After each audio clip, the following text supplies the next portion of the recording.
Charles, I'm sure you've noticed in West Loop, we were talking to the executive director of the Fulton Market Association a few weeks back. Not as many people coming from the suburbs downtown to enjoy a night out, dinner, so on and so forth, restaurants and entertainment venues. Certainly seeing less business as a result. Yeah, particularly later into the evening. You get in, get out. Right, get in, get out. And, definitely you can feel it. There's fewer people, but you don't know whether or not they're fearing the crime or is it the prices. Oh, my God. Right. For dinner is amazing. I'd hate to be out there dating. Well, for a lot of reasons. Yeah. For suburbanites, where the discussion turns to crime as something that concerns them, could radiate from the city out into the suburbs, as it has in places like Chicagoland. And also, people not wanting to go to the city to go to work and what that means for commercial real estate. We're expecting, I think, first quarter of this year, $64 billion in property, commercial real estate, classified as distressed. And the left has a message to suburbanites who don't want to come to work in the city, who don't want to come down to eat or enjoy a night out in the city, who are worried about crime coming to their suburban enclaves. I think it was nicely summed up what the left thinks about you suburbanites who spend all your time, so many of you, praising the city. Such a beautiful city, and of course, and who don't understand what's happening in the city, can't confront what's happening in the city. Well, for those concerned about what the city means for the suburbs, the response was nice of the left generally, was nicely summed up by Wisconsin State Senator LaTanya Johnson from Milwaukee, who had this to say during floor discussion on the topic. The suburbs, because they don't know a goddamn thing about how life is in the city.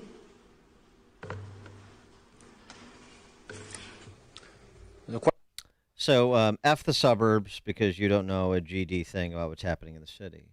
So that's one approach. For more on this, what's happening in urban centers and how it may radiate out into the suburbs, and the reckoning that politicians like LaTanya Johnson may feel in her district, we're pleased to be joined by Scott the Cow Guy Shellady, market specialist from Market Day Report, 10:30 to 1. And the Cow Guy Close, 1 to 1:30, both at RFD-TV. Scott, thanks for joining us. Appreciate it. Good morning, gentlemen. Good morning. So what about the trajectory of cities beset by commercial real estate problems, both in the office space and the retail space sides of the equation? Well, they've coined a phrase now. It's called a doom loop. It's something you can't get out of. It's like a death spiral. Obviously we all know about the population leaving, but there's other metrics. One of them is businesses. And Illinois is number 2, or Chicago is number 2 in big cities when it comes to businesses that are fleeing the cities. And that's just tax dollars leaving right from underneath your nose. And so this is a situation where the worse it gets, the worse it'll get. And the less you'll have to tax, and you'll need that money. And so there's not going to be any real way out unless you get some sort of reawakening to having people love living in the city. Here's the deal. Remember, you lived in the city. I lived in the city for a long time myself. You pay a premium to live in the city because you have maybe the opera or baseball and football, sports, music, whatever. That's worth the premium. But it's not anymore. So how are you going to hang on to your tax base? And you've got all these overheads you're going to have to tax, and you can't do it. And then on top of it, people are fleeing, businesses are fleeing. I can't imagine for the life of me why. And I apologize. I'll pre-apologize if somebody there has already owns property in the city of Chicago. I can't for the life of me understand how it holds up in value. It doesn't. Yeah, no, that's pretty clear, especially when you look at the Schiller index for metropolitan areas over the last 2 decades, as we did earlier in the week, and you find that Chicago lags the other 10 major cities that was compared against by like a factor of 5 or 6. 9% adjusted for inflation bump over since 2000, as compared to even places like San Francisco, L.A., New York.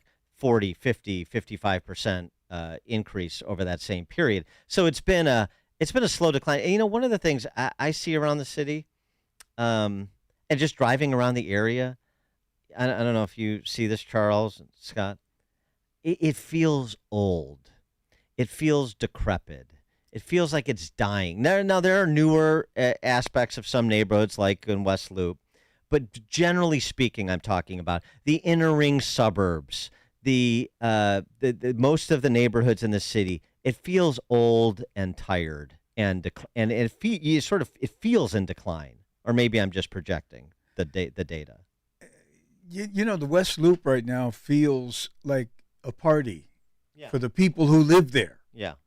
You just don't see a lot of people coming from outside anymore. It's easier to get a reservation there at a reasonable time. I've noticed that. Mm-hmm. But the people that, the young crowd, it's a younger crowd, 20s, 20-somethings, single people. You see groups of young women, going out to dinner and such. And that's... Yeah, but the problem is when the YPO set leaves and a lot of the senior level people around them, that's a real gap that's hard to fill. Huge gap. Isn't it? Yeah, it's a huge gap, and a lot of people are not serious about the neighborhood anymore. It's just they come to party, but as soon as they have life changes of some sort, marriage, a child, they're gone. They're out of there. So Scott, how do we measure? I mean, this is sort of a different sort of contagion that isn't talked about. How do we measure the contagion of what's happening in a Chicago or a San Francisco or a New York in terms of economic impact in the region? Well, I was a finance professor, believe it or not, at DePaul University in 2015. And I had the students, we looked at the books of the city of Chicago as one of the things I did in the class, because I was trying to I was trying to get something that was more relatable to them, right? Something that they were living in the middle of. And basically back then in 2015, and this is, 8-9 years ago, pretty much the city was structurally bankrupt. I mean, it's now just a shell game. And they're hoping for some miracle to come around the corner and rescue them. Hopefully, maybe the federal government, whatever they're thinking. But this is back then. It was in 2015. They were in dire straits. Now, how do you measure the decay? You've already got population, Dan and Charles, back to the levels of 1920. We've backed up to 1920, and we're going down. So that's, I think, an amazing stat. But I also know that if you're losing population, you're basically losing a tax base. And then new information came out within the last 3 weeks, where Chicago was the second leading city in the country as far as businesses leaving. I mean, those metrics are real, because you won't have the tax base to tax to get the things that you need to get, and then you're ultimately going to have to tax the people that are still there even more, and then it'll force those people to leave even faster. I mean, I don't see a way out. But the metrics, like I said, businesses leaving, people leaving, population back to 100 years ago, we're back to where we were 100 years ago. I mean, that's a big deal if you ask me. And so I deal with a lot of people still in Chicago because I'm in the markets down here in Nashville. But to your point, Dan, there are cranes up everywhere around here.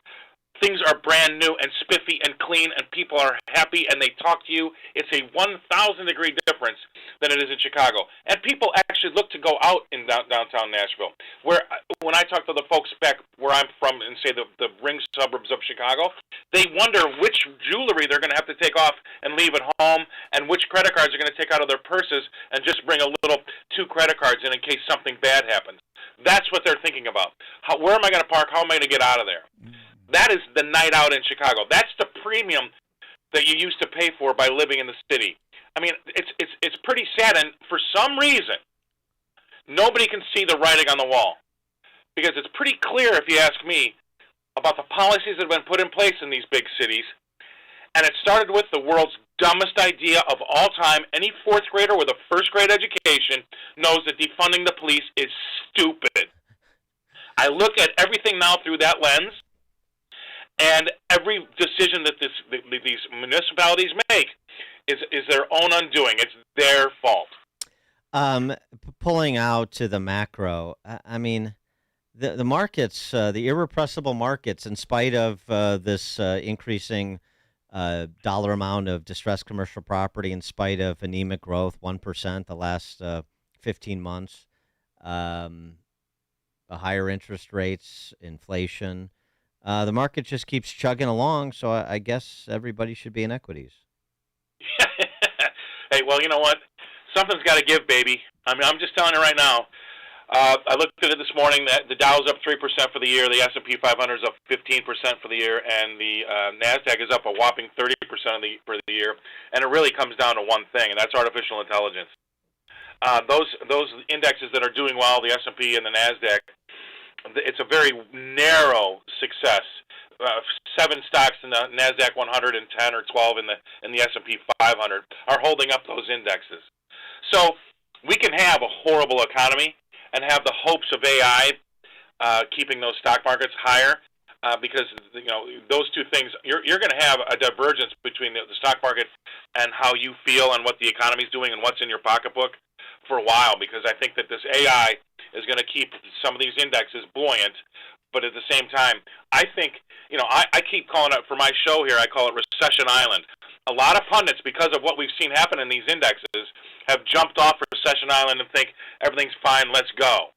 I'm not there at all yet. There was a study out of 2 economists at the Fed, whatever they're worth, came out yesterday and said 37% of American companies are in dire straits. Their words, not mine, because they were over-leveraged when rates were very low, and since they've historically risen very, very quickly, they can't borrow anymore, they can't expand, and they can't hire. 37% of American companies. Morgan Stanley believes, the big jobs report, Dan, that we report on, every month. Right. Morgan Stanley thinks within the next 2 reports, we're going to have a negative number, a loss of jobs. So I'm telling you, the consumer cannot hang in there that much longer. I don't wish bad things to happen, but I'm just telling you, the economy is, everybody's basing their feel-good right now on artificial intelligence and what that's doing to these indexes, and it's a very thin veneer. You scratch that paint and you realize that house isn't what it's worth. Guy Shellady, market specialist for Market Day Report, 10:30 to 1, and the Cow Guy close 1 to 1:30, both at RFD-TV. Scott the Cow Guy, thanks as always. Appreciate it. Have a good weekend, fellas. You too, and he joined us on the Turnkey.Pro answer line. It's news, opinion, insight. This is Chicago's Morning Answer on AM 560. The Answer. If you have unfiled taxes or are in debt to the IRS, this is important news.